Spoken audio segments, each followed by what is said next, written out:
నేతన్నలకు ఇచ్చిన హామీలన్నీ ఏడాదిలోనే అమలు చేశామన్నారు నందం అబద్దయ్య.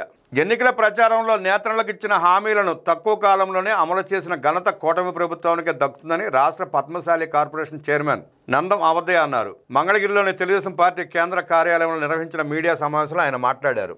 రాష్ట్రంలో ముఖ్యమంత్రి నారా చంద్రబాబు నాయుడు నేతృత్వంలోని కూటమి ప్రభుత్వం అధికారం చేపట్టినప్పటి నుంచి రాష్ట్ర చేనేత రంగానికి నూతన దిశ చూపేందుకు నిరంతరం కృషి చేస్తోందన్నారు.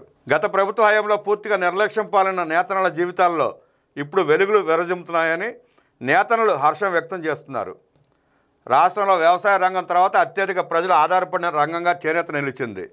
గత ప్రభుత్వ హయాంలో చేనేతలకు ప్రోత్సాహం కరువడంతో పాటు ఉత్పత్తులకు మార్కెటింగ్ సదుపాయం కూడా లభించలేదు.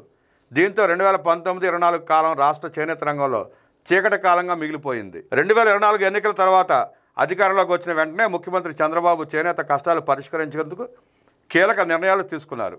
యువనేత ఐటీ శాఖ మంత్రి నారా లోకేష్ యువగళం పాదయాత్రలో చేనేత కుటుంబాల సమస్యలను ప్రత్యక్షంగా చూశారని, అందుకే వారికి నిత్య ఆదరణగా నిలిచేందుకు ప్రభుత్వం చర్యలు తీసుకుంటుందని అబద్దయ్య తెలిపారు. 10,000 కోట్ల పెట్టుబడితో ఈ పాలసీ అమలుకు శ్రీకారం చుట్టిన ప్రభుత్వం 151,000 మందికి ఉపాధి కల్పించాలన్న లక్ష్యంతో ముందుకు సాగుతోంది. ఎంఎస్ఎంఈ పార్కులో నేతన్నలకు ప్రత్యేక యూనిట్లు, చేనేత ఉత్పత్తుల ఆధునీకరణకు తోడ్పాటునిచ్చే విధంగా ఉంటుంది. రాజధాని అమరావతిలో చేనేత వారసత్వాన్ని ప్రదర్శించేందుకు మ్యూజియం నిర్మాణానికి నిర్ణయం తీసుకున్నారు. 11వ జాతీయ చేనేత దినోత్సవం సందర్భంగా ముఖ్యమంత్రి చంద్రబాబు నేతృత్వంలో ప్రారంభించిన పథకాలు చేనేత కుటుంబాలు ఆనందం నింపాయన్నారు.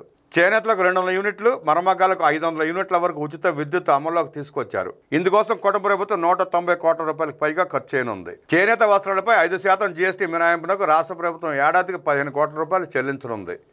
గత ప్రభుత్వం నిలిపివేసిన థ్రిఫ్ట్ నిధులను మళ్లీ అమల్లోకి తీసుకొచ్చిన కూటమి ప్రభుత్వం 5,386 నేతన్నలకు 5 కోట్లను విడుదల చేసింది. అంతేకాదు, చేనేత కుటుంబాలకు ఆరోగ్య బీమా పథకాన్ని వర్తింపజేయడానికి ప్రభుత్వం ప్రణాళికలు సిద్ధం చేస్తోంది. దీంతోపాటు చేనేత కుటుంబాలకు నేతన్న భరోసా పథకం కింద ఏడాదికి 25,000 రూపాయలు ఇవ్వనుంది. చేనేత సహకార సంఘాల ఎన్నికలు త్వరలో నిర్వహించేందుకు ఏర్పాట్లు చేస్తోంది. ప్రతి ఇంట్లో ఒక వ్యాపారవేత్త అనే లక్ష్యాన్ని సాధించేందుకు నేతన్నలను వ్యాపారవేత్తలుగా తీర్చిదిద్దే ప్రత్యేక కార్యక్రమాన్ని ముఖ్యమంత్రి చంద్రబాబు ప్రారంభించారు. ఈ చర్యలని చేనేత రంగాన్ని స్థిరంగా నిలబెట్టడమే కాకుండా ఆదాయ వనరులను పెంచి గౌరవప్రదమైన జీవనోపాధిని కల్పించనున్నాయి. చేనేత రంగాన్ని పునర్జీవింపజేస్తూ నేతన్నల జీవితాల్లో వెలుగులు నింపే దిశగా కూటమి ప్రభుత్వం అంకితభావంతో ముందుకు సాగుతోంది.